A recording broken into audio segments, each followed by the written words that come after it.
here goes another day. That miserable alarm seems to go off earlier every morning. I'm usually the first one up in the household. Takes me a few minutes longer to get ready, being an amputee, so I get an early start. Newsmen and are releasing meager information at... Get the radio tuned in for the latest news and see what's happened during the night. I start out the morning by using the stumps. If they're long enough, in my case they are. I have a fairly mid-length stump on the below elbow side as well as above elbow on the right side. I don't bother to even put the prosthesis on. I use a standard Schick injector razor, primarily because it has a long handle on, and the blades with the injection type is much easier for me to insert without having to unwrap a standard type of blade and place it in the razor. It's easy for me to place the blade on the stump, that is the used blade, and place it back in the container. In using the stumps for shaving, it makes it easier because the water, the soap, the shaving cream that's splashed on the stumps can easily be washed off. I can feel the sensation of the water, the temperature of the water, the toothpaste that's used on the brush can be accomplished without having to worry about it being run all over the hooks to the rubber bands. This causes a problem in cleansing the devices. There are many reasons why the prostheses are not used. Naturally, if I had much shorter stumps than I have, I would have no alternative but to use an electric razor and don the prosthesis first. But in the situation that I'm in, it certainly makes life easier to handle all of these sequences before I ever put the prosthesis on. It's easy to see that the stump length readily lends itself to holding the brush and picking up the glass, using the razor. The crevice of the elbow and the below elbow arm lends itself readily to holding the brush while brushing the teeth.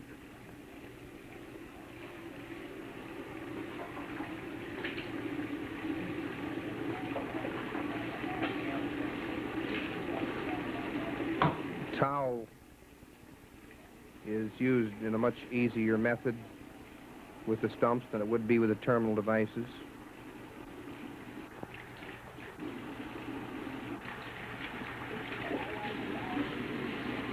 It's obvious to watch all of these movements that go on that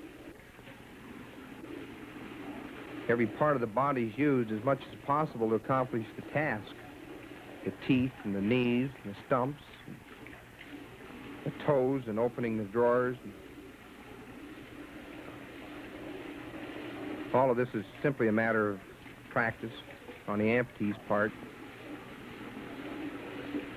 Note the temperature can be felt by placing the stump underneath.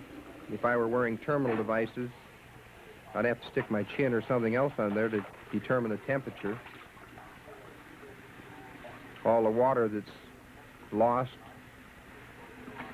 doesn't bother anything. If I had the prosthesis on, I'd be concerned about getting water in the wrist unit, flexion unit, other parts of the prosthesis.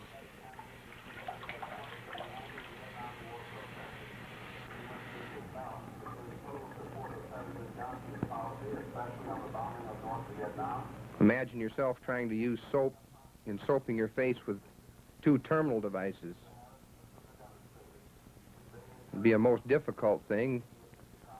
This way I can get complete feedback, sensitive feedback, in knowing how much pressure to apply and what part of the face I'm covering. It just seems as though I get the job done much easier in using the stumps. All I'm doing is substituting the stumps in place of the hands, and it is a little more awkward and requires a lot more body motion, but it's not really that difficult after practice is put into it. I continually dry the stumps all the time because each item that I pick up has to be held quite firmly to accomplish the job.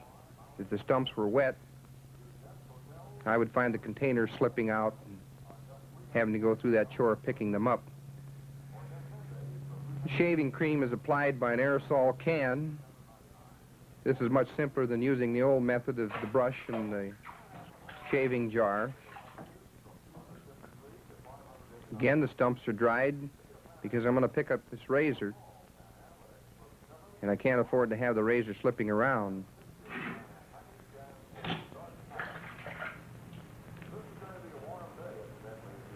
Start on the right side by holding the razor in a position between the two stumps firmly, covering the entire right side of the face. To make changes in positioning of the razor, I simply move the stump slightly to rotate the razor handle. This gives me the necessary rotation of the razor handle for correct positioning. Covered the right side, and then I switched to the left side, using it in the crevice of the below elbow, which will give me complete control in shaving the left side of the face.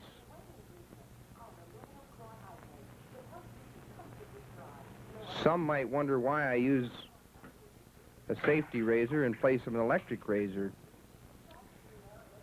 I think it's simply a matter of preference. In my case, I just don't feel as though my face is clean and I've had a good shave with an electric razor. Therefore, I accomplish two things at once. I can get my face washed very clean. The second place, it also gives me the shave that I'm after. Shaving with the stumps may look easy, but I've never shaved any other way. You see, I've been an amputee since the age of 13. I was climbing in a cherry tree, and in reaching out for a large clump of cherries, the limb gave way, and down I went. Compound fractures, which later became infected, resulted in the amputations. Use the foot again in opening the drawer. Just another aid in helping accomplish the job.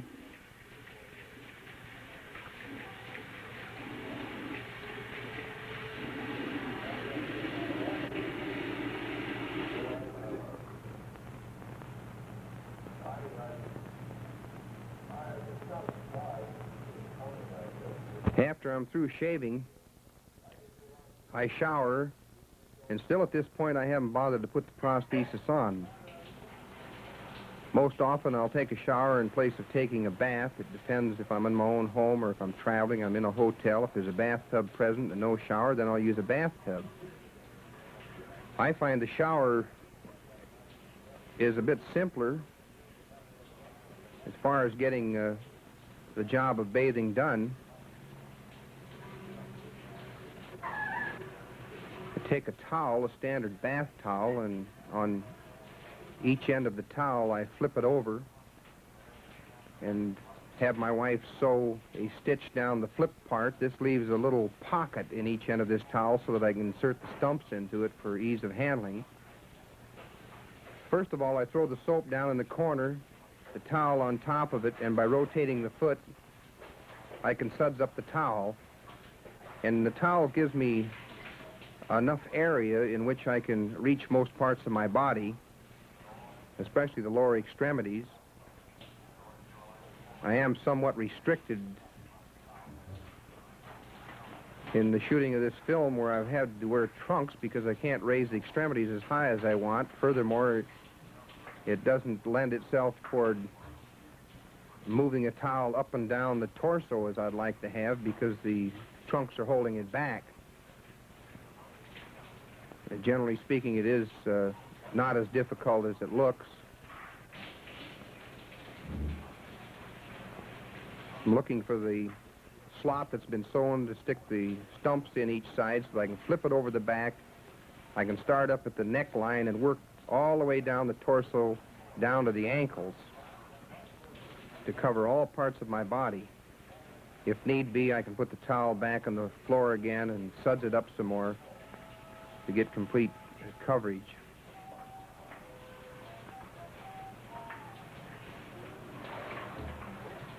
Without question, it certainly takes a fair amount of energy to do this because you have to go in all types of contortions, and You only have a limited amount of length with the stumps that you have to work with. In the case of very, very short stumps, then you'd have to revert to a bathtub and sit in the tub and perhaps use the feet and use whatever's available to accomplish the bathing process. Standard towel is used for drying. The towel should be as large as possible. This makes it easier for the amputee to handle.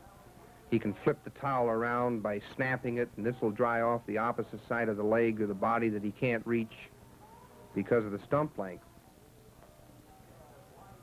As the towel becomes moist or dampened, it makes it much easier for the amputee to hang on to also.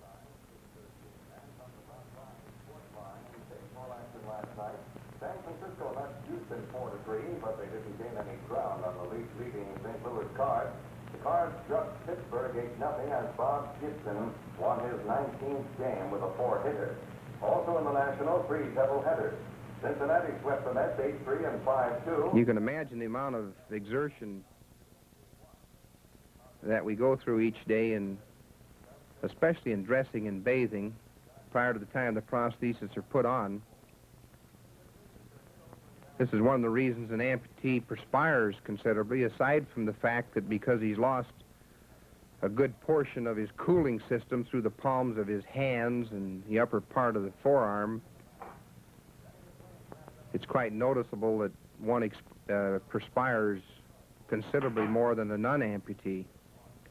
Also the fact that I've been mentioning that because of the extra exertion, why this heating up process is more prevalent in amputees than in non-amputees. Notice the foot again, how we use the foot as an aid for opening the drawer. I'm using a deodorant that's in a jar. I find it's simpler than the other types. The long below elbow side is used for putting on the deodorant on the right side. Here the stump is too short on the right to reach the left, so we use the kneecap on the left side for putting on the deodorant. The jar is placed on a towel so that friction from the stump will rotate the lid and loosen it. Without the towel being underneath it, we'd find the jar sliding all around the top of the tile. This is just one of the many tricks of the trades that's used that will aid the amputee in accomplishing these jobs easier.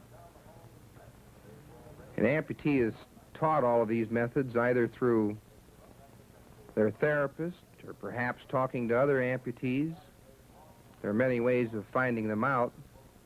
Anything that he can pick up from any other amputee or through therapy training certainly will save him many, many years of hard practice and attempting to find out the easiest way to accomplish the job. You have time for breakfast this morning, Jerry? Oh, yeah, I guess so. What would you like? A couple eggs and bacon. All right. Send Kirk or someone after paperweight. Okay. Stump socks are used for placing on each stump. I prefer the simple type nylon, tubular nylon type of stockinette that's cut off of the roll and sewed on the end. Naturally, nylon doesn't absorb the perspiration that cotton will, but likewise, I find it's much easier to stretch the nylon than it is cotton. Therefore, I prefer to use the nylon stockinette. I wear stump socks because it helps absorb the perspiration. It also makes for more comfort during the day because the stump is not being chafed within the plastic socket. The stump socks are changed each day just the same as foot socks would be changed. It's extremely important that all of the clothing, such as the T-shirt, be straightened out and all the wrinkles taken out of it, as well as the stump sock. If not, wrinkles would appear and the amputee would become very uncomfortable during the day. And it goes without saying that if the comfort is not there for the amputee, he cannot do his best in functioning the prosthesis. In donning foot socks, the two terminal devices are used for holding the top of the sock, and by rotation of the foot at the ankle, it makes it easier for the amputee to put on the sock. It'll differ considerably on the type of foot sock that is used. Some closely woven cotton socks are difficult to put on, where in comparison a nylon or a good stretch sock makes it much easier for the amputee to slip the socks on. This is the same for underwear, t-shirts, or clothing in general. For undershorts, for example, I use the nylon shorts because they're easily slipped on, can be stretched without any exertion whatever. Compared to this, a cotton short does not stretch well, and it just makes life a little more difficult in dressing. The dress shirts that I wear, I'm using nylon, again, because it seems to be easier to move in and out of the shirt compared to a cotton shirt that is starched medium or heavy. The clothing, the suits, the trousers, the coats that I wear, most of the time I use a hard gabardine or a good worsted, closely woven material. Makes it much easier for me to use my pockets and to don the trousers and the coat. If I use a tweed suit or a very loose woven material, it seems considerably more difficult to handle clothing of this type. So the choosing of clothing, both underwear and the outerwear, is, in my estimation, a very important part in considering an amputee's daily living activities.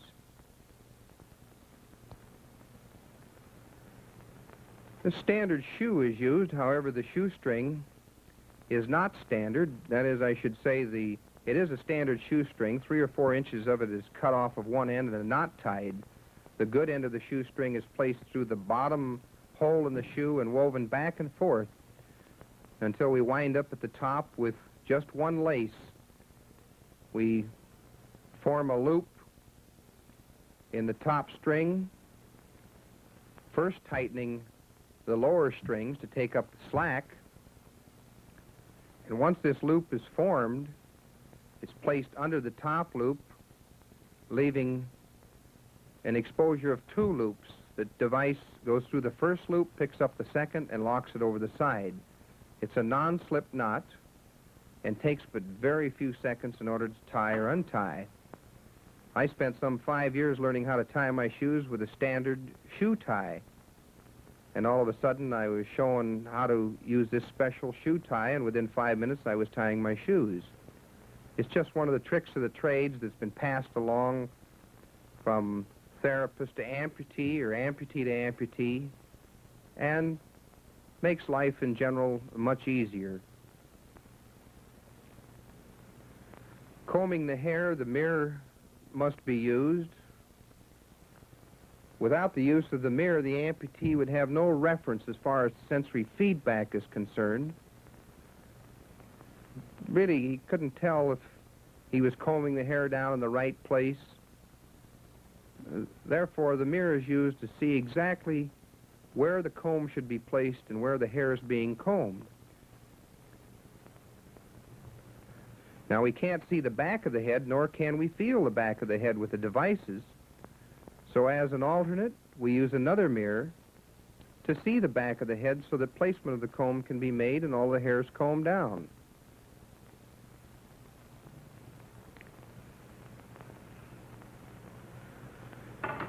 I have said for many years, jokingly, that the mirror is the second best thing to a wife. Without it, you're lost.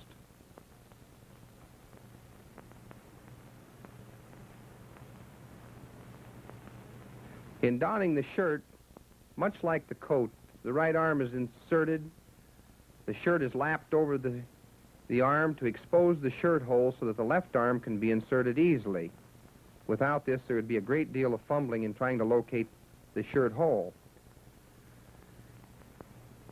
A simple type of button hook has been designed that our amputees use today. It's an aluminum handle hollowed out in the center for lightness, has a spoon-shaped or dish-shaped end made of stainless steel, which is placed over the button with slight pressure while the other prosthesis pulls the shirt over the button. It's a very quick and simple operation, but a very important device in dressing. As we progress up the line, it's necessary that we use flexion. On the left arm, we are now in 50 degrees of flexion so that we can reach all of the areas in which to pull the button through. At this particular point, we stop and start with the tie sequence, primarily for one reason. When the button has to be buttoned at the top, a complete change in angle of the button hook is necessary. This requires that the button hook be set down and replaced. So I take a short rest here and start in with a tie to finish this sequence before going into buttoning the top button. And the top button is the most difficult area to reach and accomplish the job.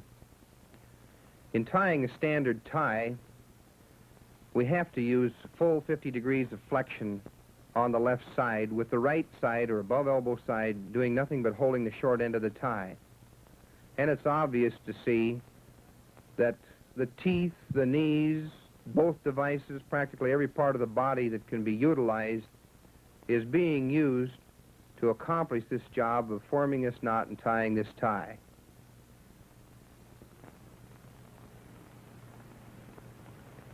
For simplicity, you can use the new type of clip-on tie with a knot already pre-formed. All the amputee has to do is reach up and snap the tie on. This certainly will take less energy than tying a standard tie. Now, once we've completed the buttoning of the top button, I complete the job of tying this tie. The above elbow or minor side is doing nothing but holding the short end of the tie, and you'll note the tie is wrapped around the hook finger so that pressure, downward pressure, can be applied to hold the tie while the formation of the knot and the completion is made.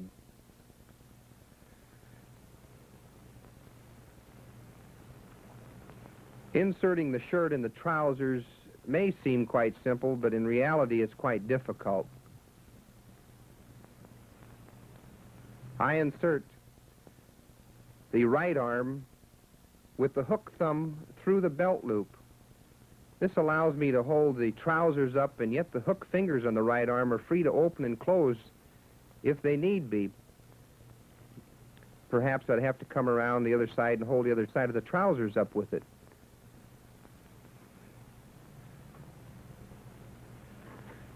In placing the shirt in the trousers, it is quite difficult because there is no sensory feedback from the terminal devices. Therefore, it's a matter of doing contortions and constantly pushing the shirt down. Oftentimes, I'll look in the mirror to make certain that my shirt tail is tucked in right.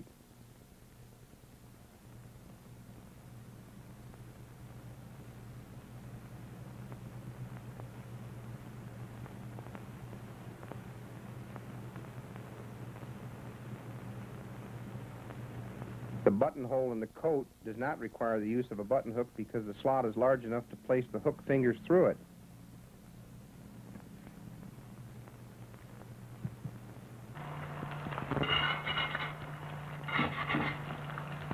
Normally I don't have breakfast in the morning, but I have sufficient time today, so I'll indulge in a little eating to add to the waistline. My wife, Pearl, is up and at it, cooking the breakfast this morning. Take a few minutes out and read the Daily Gazette, see what's happened during the night. The silverware that's placed on the mat will be changed around. This is a matter of convenience for me. It's not according to Emily Post, but it certainly lends itself for ease of functioning and eating. Cup, for example, and using a cup of coffee, I use the simplest type of cup that I can get. The more delicate, sophisticated type cups are more difficult to handle because of their smallness.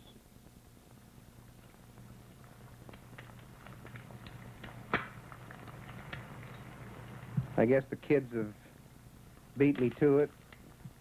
They're already on their way to school.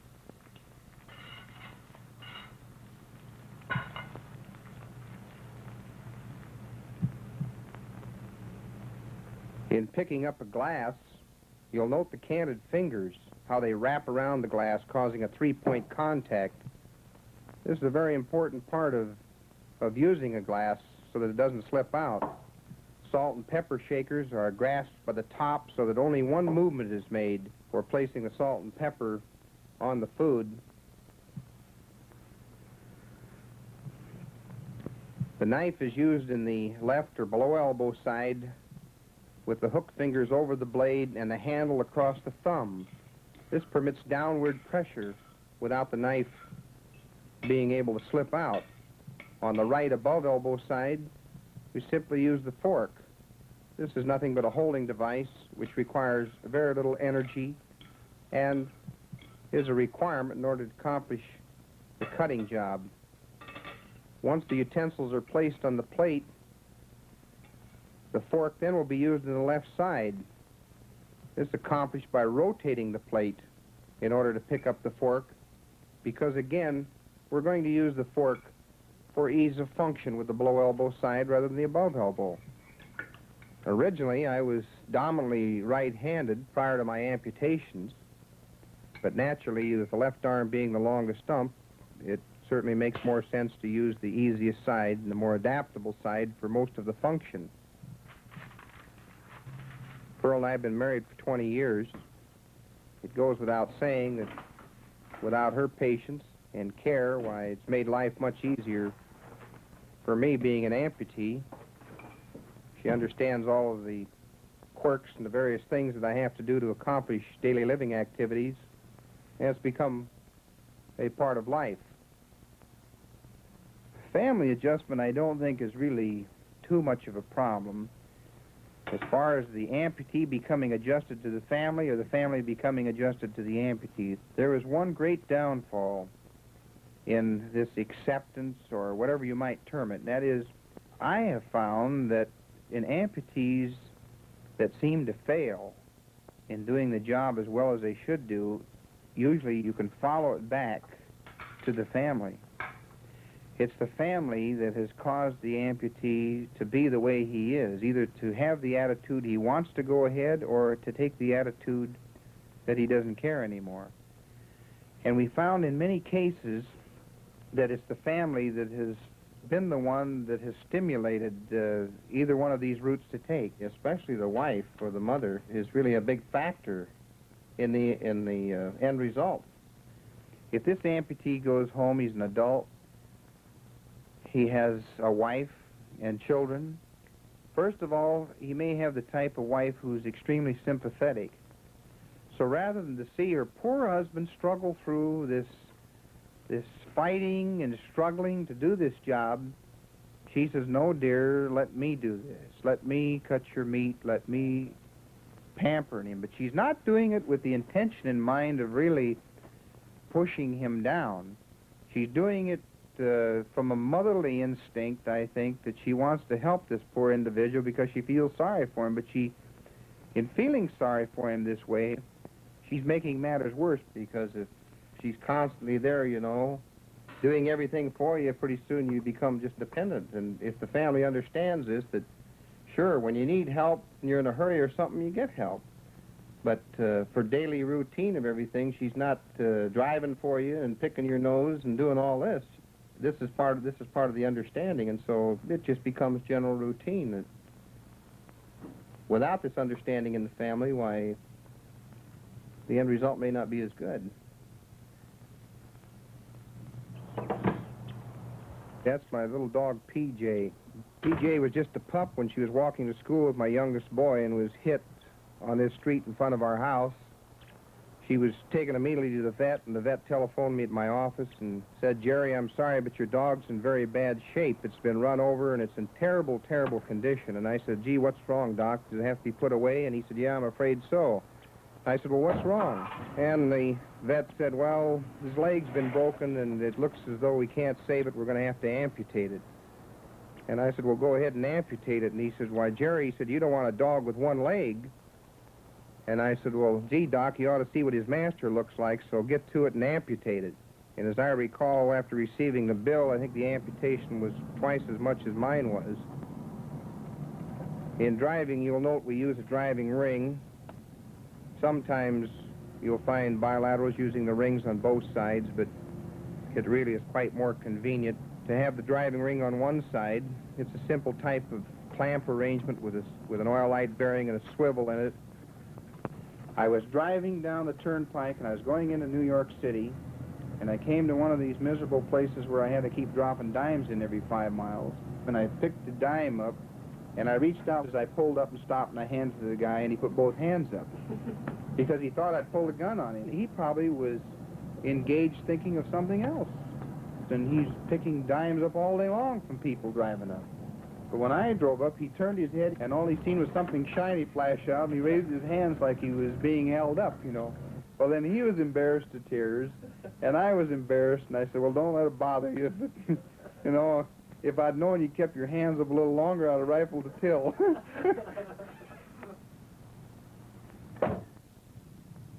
Time ensued going to work is not very long. Takes me 6 or 7 minutes. Nice drive through the orchards. No freeway traffic. Makes it enjoyable. Good morning. Good morning, Jerry. How are you? Hi. Fine. How's everyone this morning? Great. Did you have a nice weekend? Wonderful, thank you. Here at Hosmer, we manufacture prosthetic component parts and supplies. We're considered the principal supplier in the United States as well as abroad of these products. Wonderful.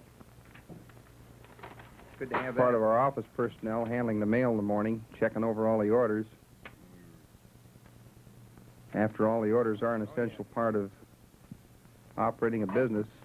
Without this, our prosthetic business wouldn't do too well, but we enjoy a good customer relationship.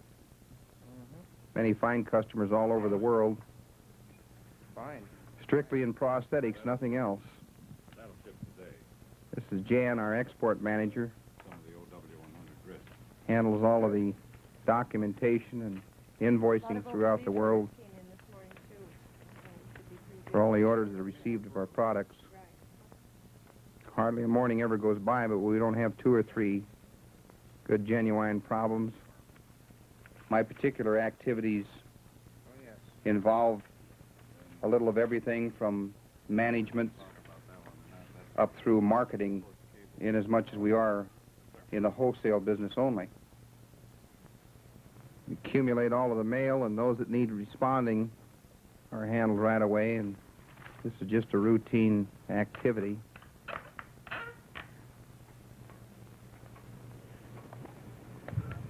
In handling the telephone, I use the above elbow side for holding the telephone. This leaves my below elbow or longer stump free for any real activity such as writing, since I do write with my left arm now. Also makes it easier for dialing, handling papers. This is just another good example of using the shorter amputation for just a holding device. Yeah, good morning, Noel. How are you? How's things at Dorrance this morning? Wonderful. Noel, I have a letter that I received this morning from Pakistan with a sizable order on it. They're opening up a new prosthetic center.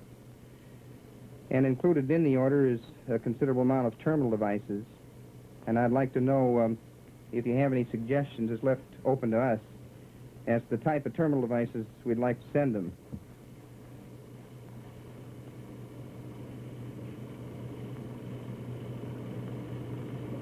Right, number 5s.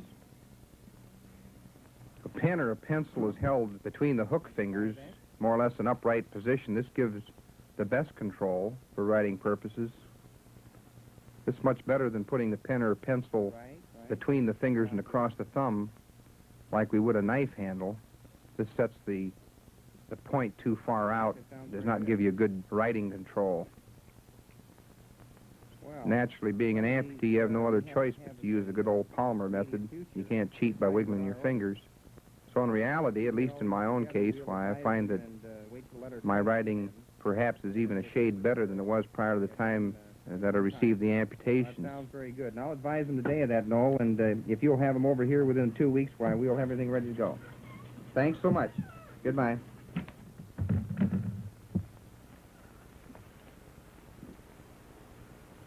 We advertise very little, but the few times that we do in our own trade, I'm going to use a drawing or a picture of this with some caption. You know, if only Hosmer had been in business in the days.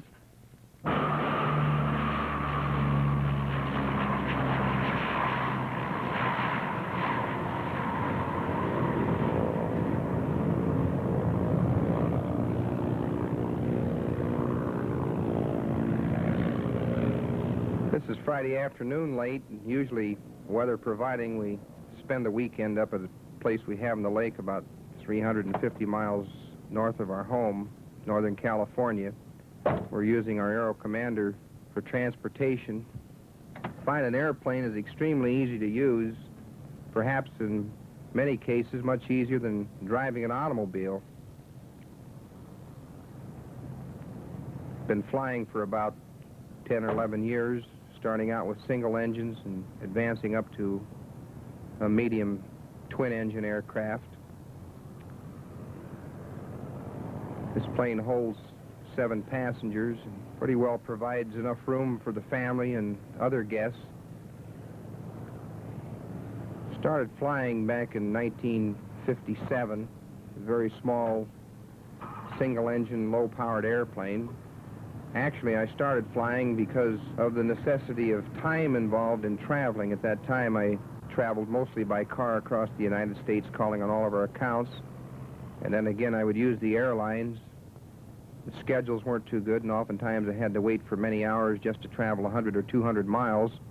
For this reason, I decided to take up flying and do my own flying and scheduling, making it easier to complete the trip and return within a shorter length of time. A few months ago, we completed a trip in this same aircraft throughout South America, visiting our accounts and putting on various programs to rehabilitation centers, and we covered 22,000 miles in 97.5 hours of flying time, extending all the way to Buenos Aires, all through South America, up the Caribbean and back. The only problem, really had no problems in learning how to fly. It was quite simple, as I mentioned before. The biggest hurdle I had to get over was convincing the FAA that I was capable of flying. And for this, they put me through quite extensive tests, about 4 or 5 times more than they usually do, to determine that I could fly and I could handle it. And then I was certificated for each type of aircraft. Every time I change model of aircraft or type, then I have to go up through another test and be completed for that, but I've pretty well gone through all of them by now.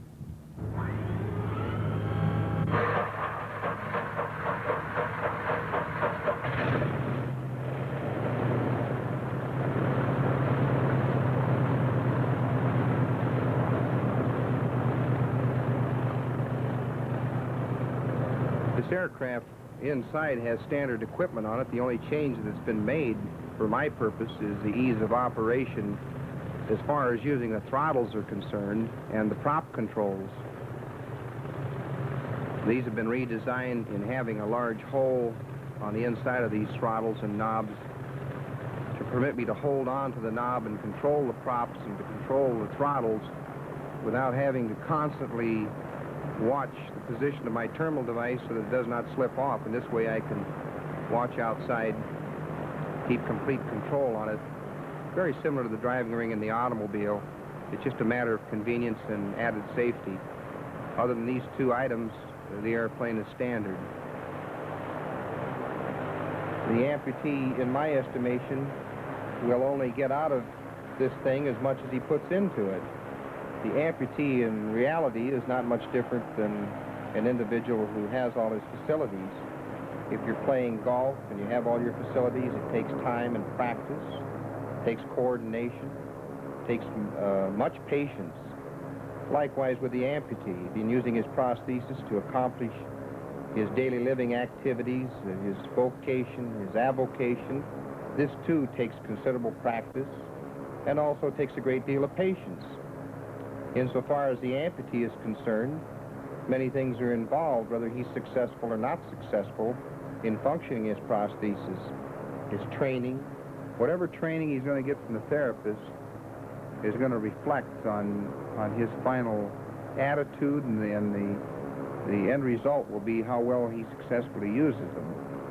His family life, how he gets along with his family, if everyone tries to aid him too much or not aid him enough, they understand some of the things that he has to do. This is all a part of being a successful user. The family, I think, has a great bearing on what the amputee eventually will become from a standpoint of being relatively good at using his prosthesis. So it's primarily a matter of genuine interest and understanding and putting himself to doing the best job that he possibly can do with, of course, the help of good equipment that he's going to wear.